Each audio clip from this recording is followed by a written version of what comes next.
Hi all. ഇന്ന് നമ്മൾ discuss ചെയ്യുന്നത് ഇംഗ്ലീഷ് ലിറ്ററേച്ചറിലെ വളരെ പ്രമുഖനായിട്ടുള്ള ഒരു എഴുത്തുകാരനെ കുറിച്ചിട്ടാണ്. അദ്ദേഹത്തിൻ്റെ ഒരു പോയവും നമ്മളിന്ന് അനാലിസിസ് ചെയ്ത് നോക്കുകയാണ്. ഒന്ന് നമ്മൾ അനാലിസിസ് ചെയ്യുന്നത് സീമസ് ഹീനെ എന്ന് പറയുന്ന ഇംഗ്ലീഷ് റൈറ്ററുടെ ഒരു ബയോഗ്രഫിയും അദ്ദേഹത്തിൻ്റെ കോൺസ്റ്റബിൾ കോൾസ് എന്ന് പറയുന്ന ഫേമസ് ആയിട്ടുള്ള ഒരു പോയത്തെയും കുറിച്ചിട്ടാണ്. നമുക്ക് ആദ്യം അദ്ദേഹത്തിൻ്റെ ഒരു ഹിസ്റ്ററി നമ്മൾ പരിശോധിക്കുമ്പോൾ അദ്ദേഹം ജനിച്ചത് നോർത്തേൺ അയർലൻഡിലാണ്. നോർത്തേൺ അയർലൻഡിലെ കാസിൽ ഡോസണിൽ 1939 ഏപ്രിൽ 13 അദ്ദേഹം ജനിച്ചത്. നമുക്കറിയാം അദ്ദേഹം ഒരു നൊബേൽ പ്രൈസ് വിന്നറാണ്. അദ്ദേഹത്തിൻ്റെ പ്രധാനപ്പെട്ട ഒരു വർക്കായിട്ടുള്ള നോർത്ത് 1975 പബ്ലിഷ് ചെയ്ത നോർത്ത് എന്ന വർക്കിന് 1995 എന്ത് കിട്ടി?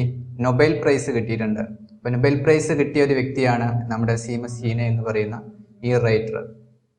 നമുക്ക് അദ്ദേഹത്തിൻ്റെ പോയംസ്, അദ്ദേഹത്തിൻ്റെ പോയറ്റിക് സ്റ്റൈൽസ് ഒന്ന് ഡിസ്കസ് ചെയ്ത് നോക്കാം. നമുക്ക് മനസ്സിലാവും അദ്ദേഹം പ്രധാനമായിട്ടും ആസ്പദമാക്കിയത് അദ്ദേഹത്തിൻ്റെ ഐറിഷ് ബാക്ക്ഗ്രൗണ്ട് തന്നെയായിരുന്നു. നോർത്തേൺ അയർലൻഡിൽ ജനിച്ച അദ്ദേഹത്തിൻ്റെ ആ ഒരു റൈറ്റിംഗ് സ്റ്റൈൽ എന്ന് പറയുന്നത് ഐറിഷ് ബാക്ക്ഗ്രൗണ്ട് തന്നെയായിരുന്നു. അയർലൻഡുകാരുടെ ജീവിതം, അവരുടെ ജീവിത രീതികൾ, അവിടുത്തെ കൾച്ചർ, അവിടുത്തെ പൊളിറ്റിക്സ്, അതൊക്കെയായിരുന്നു പ്രധാനമായിട്ടും സീമസ് ഹീനിയുടെ പോയംസിൽ നമുക്ക് കാണാൻ പറ്റുന്നത്.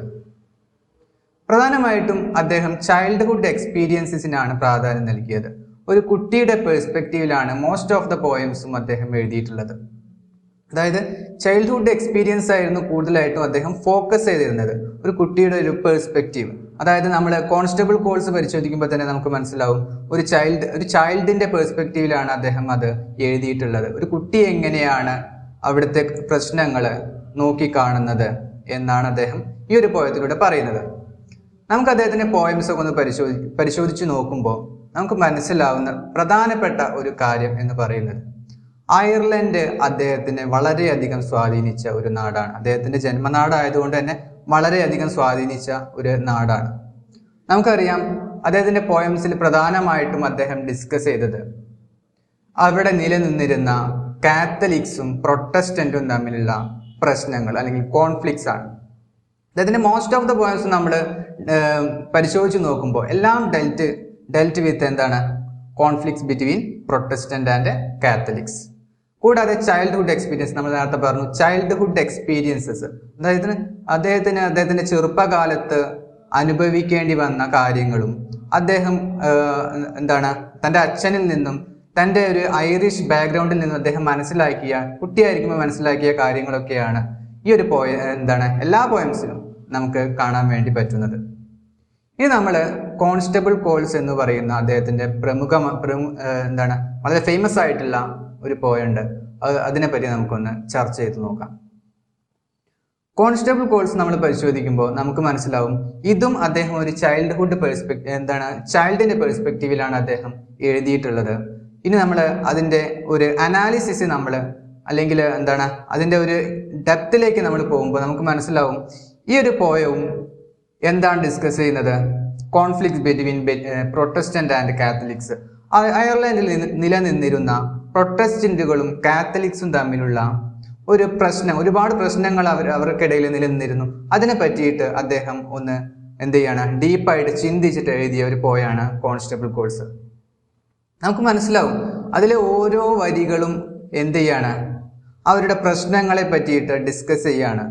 നമുക്ക് ആ കോൺസ്റ്റബിൾ കോഴ്സിൽ എല്ലാ തുടക്കം തൊട്ടിട്ട് അവസാനം വരെയുള്ള ഒരു ബൈസിക്കിൾ ഇമേജ് ഒക്കെ ഉണ്ട്. അതൊക്കെ വളരെ പ്രധാനപ്പെട്ടതാണ്. ബൈസിക്കിളിന്റെ ഇമേജും ആ പോലീസ്മാന്റെ ഇമേജും എല്ലതും റിലേറ്റ് ചെയ്യുന്നത് conflicts between Protestant and Catholics ആണ്. ഇദ്ദേഹം ഒരു കാത്തലിക് ആയിരുന്നു.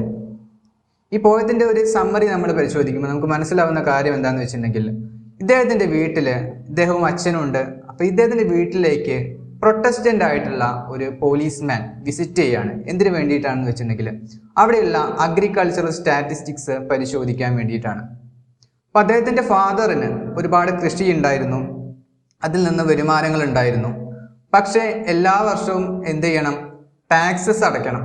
ടാക്സ് അടച്ചില്ലെങ്കിൽ പ്രൊട്ടസ്റ്റന്റ് വന്നിട്ട് അന്വേഷിക്കും, എന്തുകൊണ്ടാണ് നിങ്ങൾ ടാക്സ് അടയ്ക്കാത്തത്. ഈ പ്രൊട്ടസ്റ്റന്റും കാത്തലിക്സും വളരെ ശത്രുതയിലായിരുന്നു എന്ന് പറയാം. ശത്രുതാ മനോഭാവമായിരുന്നു ഇരുവരും തമ്മിൽ ഉണ്ടായിരുന്നത്. അപ്പം ഈ ഒരു പോലീസുകാരൻ എന്ത് ചെയ്യാണ്, അദ്ദേഹത്തിന്റെ വീട് സന്ദർശിക്കുകയാണ്. എന്തിനു വേണ്ടിയിട്ട്? അയാളുടെ അച്ഛനിൽ നിന്നും അയാൾ കൃഷി ചെയ്യുന്ന കാര്യങ്ങളെ പറ്റി അന്വേഷിക്കാൻ, അതിന്റെ ഒരു അഗ്രികൾച്ചറൽ സ്റ്റാറ്റിസ്റ്റിക്സ് എടുക്കാൻ വേണ്ടിയിട്ടാണ് ഈ പോലീസ്മാൻ ഇവിടെ സന്ദർശിക്കുന്നത്. ഇനി നമുക്ക് ആ പോയതിന്റെ ഒരു അനാലിസിസിലേക്ക് നമ്മൾ വരുമ്പോൾ, ഈ പോലീസ്മാൻ അവിടെ വിസിറ്റ് ചെയ്യുമ്പോൾ നമുക്കറിയാം അയാൾ ഒരു ബൈസിക്കിളിലാണ് വരുന്നത്. ആ ബൈസിക്കിളിന്റെ ഇമേജ് ഒക്കെ വളരെ പ്രധാനപ്പെട്ടതാണ്. അദ്ദേഹം എന്ത് ചെയ്യുന്നു, നേരെ വന്നിട്ട് ആ ബൈസിക്കിൾ ഒരു വിൻഡോസിലിന്റെ നേരെ ചാരി വയ്ക്കുന്നു. എന്നിട്ട് വീട്ടിലേക്ക് കടക്കുന്നു. അദ്ദേഹം ധരിച്ചിരിക്കുന്ന ക്യാപ്പ്, അദ്ദേഹത്തിന്റെ ബെൽറ്റ്, റിവോൾവർ, അതായത് ആ പോലീസ്മാന്റെ എല്ലാ വിധത്തിലുള്ള ഭാവങ്ങളും ആ പോയതിൽ കൃത്യമായിട്ട് പറഞ്ഞിട്ടുണ്ട്. ആ കുട്ടി ആ പോലീസ്മാനെ നിരീക്ഷിക്കുമ്പോൾ എന്തൊക്കെയാണ് അദ്ദേഹം കാണുന്നത്, അദ്ദേഹത്തിന് എന്തൊക്കെയാണ് ഭയപ്പെടുത്തുന്നത്, എന്തൊക്കെ കാണുമ്പോഴാണ്, ഒരു റിവോൾവർ കാണുമ്പോഴൊക്കെ എന്ത് ചെയ്യുന്നുണ്ട്, ആ കുട്ടിക്ക് പേടി തോന്നുന്നുണ്ട്. കാരണം താനൊരു കാത്തലിക്സ് ആണ്, പ്രൊട്ടസ്റ്റന്റുകാർക്ക് വളരെയധികം ശത്രുത തന്നോടുണ്ട്, അല്ലെങ്കിൽ തൻ്റെ അച്ഛനോടുണ്ട്, തൻ്റെ ഫാമിലിയോടുണ്ടെന്ന് അദ്ദേഹത്തിന് അറിയാം. അപ്പൊ ആ കുട്ടിയുടെ ഒരു പേടിയും ഇനി എന്താണ് സംഭവിക്കുക എന്നുള്ള ആ മനോഭാവവുമാണ് ഈ പോയത്തിൽ പ്രധാനമായിട്ടും പറയുന്നത്. ഈ പോലീസ്മാൻ എന്ത് ചെയ്യാണ്, അയാളുടെ കയ്യിൽ ഒരു ഹെവി ലെഡ്ജർ ഉണ്ട്. അതേറ്റ് വന്നിട്ട് ഈ ഒരു അച്ഛനെ സന്ദർശിക്കുകയാണ്. അച്ഛനെ സന്ദർശിക്കുമ്പോൾ അച്ഛനോട് ചോദിക്കും, നിങ്ങൾക്ക് എന്തൊക്കെ കൃഷികളാണ് ഇവിടെ ഉള്ളത്, എന്തൊക്കെ കാര്യങ്ങളാണ് നിങ്ങൾ കൃഷി ചെയ്യുന്നത്, നിങ്ങൾ ടാക്സ് ഒക്കെ കൃത്യമായിട്ട് അടയ്ക്കാറുണ്ടോ എന്നൊക്കെ ചോദിക്കുകയാണ്. അച്ഛൻ അതിനൊക്കെ കൃത്യമായിട്ട് മറുപടി പറയുന്നു. ഈ കുട്ടി എന്ത് ചെയ്യാണ്, ചെറുപ്പത്തിൽ ഈ സീമസ് ഹീനെ തന്നെയാണ് ഇവിടെ കുട്ടി. അപ്പൊ സീമസ് ഹീനെ തന്നെ പറയാണ്, താൻ ഇങ്ങനെ ആയിരുന്നു, ഈ കാത്തലിക്സിന്റെ പ്രൊട്ടസ്റ്റന്റിന്റെ ഇടയിൽ ജീവിക്കേണ്ടി വന്ന ഒരു കുട്ടിയായിരുന്നു ഞാൻ എന്ന് പറയുകയാണ് സീമസ് ഹീനെ. പിന്നീട് ഈ കുട്ടി എല്ലാം ഈ ഒരു പോലീസ്മാന്റെ എല്ലാ മുഴുവനായിട്ടുള്ള അറ്റയർ എന്ത് ചെയ്യാണ്, ശ്രദ്ധിക്കുകയാണ്. നമുക്ക് മനസ്സിലാവും എല്ലാം കൃത്യമായിട്ട് ഡീറ്റെയിൽഡ് ആയിട്ട് സീമസ് ഹീനെ അതിൽ കൃത്യമായിട്ട് ക്ലിയർ ആയിട്ട് അവിടെ ക്രിസ്റ്റൽ ക്ലിയർ ആയിട്ട് അവിടെ എന്ത് ചെയ്തിട്ടുണ്ട്, പറഞ്ഞിട്ടുണ്ട്. എന്നിട്ട് എന്ത് ചെയ്യാണ്, പൊട്ടാറ്റോ കൃഷിയുണ്ട്, എല്ലാ തരം കൃഷിയുണ്ട് ഇവിടെ എന്ന് അച്ഛൻ പറയുമ്പോൾ പോലീസ്മാനൊക്കെ നോട്ട് ചെയ്യുന്നു. എന്നിട്ട് എന്ത് ചെയ്യുന്നു, അയാള് കൃത്യമായിട്ട് ആ ഹെവി ലെഡ്ജറിൽ അത് എന്ത് ചെയ്യാണ്, രേഖപ്പെടുത്തി വെക്കുകയാണ്. അപ്പൊ കുട്ടിയായ സീമസ് ഹീനെ ഇതൊക്കെ നോക്കി ഇരിക്കുകയാണ്. അവസാനം ആ പോലീസ്മാൻ എന്ത് ചെയ്യാണ്, തന്റെ തൊപ്പി തിരികെ വെച്ചിട്ട് എന്ത് ചെയ്യാണ്, അവിടെ നിന്ന് ഇറങ്ങി പോവാണ്. അപ്പൊ ലാസ്റ്റിലുള്ള ആ ബൈസിക്കിൾ ടിക്കിംഗ് സൗണ്ട് ഒക്കെ വളരെ ഇമ്പോർട്ടൻ്റ് ആണ്. ഒരു ബോംബിന്റെ സൗണ്ട് ഒക്കെ ആയിട്ട് നമുക്ക് അതിനെ എന്ത് ചെയ്യാം, കാണാൻ പറ്റുന്നതാണ്. അപ്പൊ പോലീസ്മാൻ ധരിക്കുന്ന ആ തൊപ്പിയും റിവോൾവറും എല്ലാ കാര്യങ്ങളും എന്ത് ചെയ്യാണ്, ആ കുട്ടിയിൽ ഉണ്ടാക്കുന്ന ഭയം ആണ് പ്രധാനമായിട്ടും ഈ പോയതിൽ പറയുന്നത്.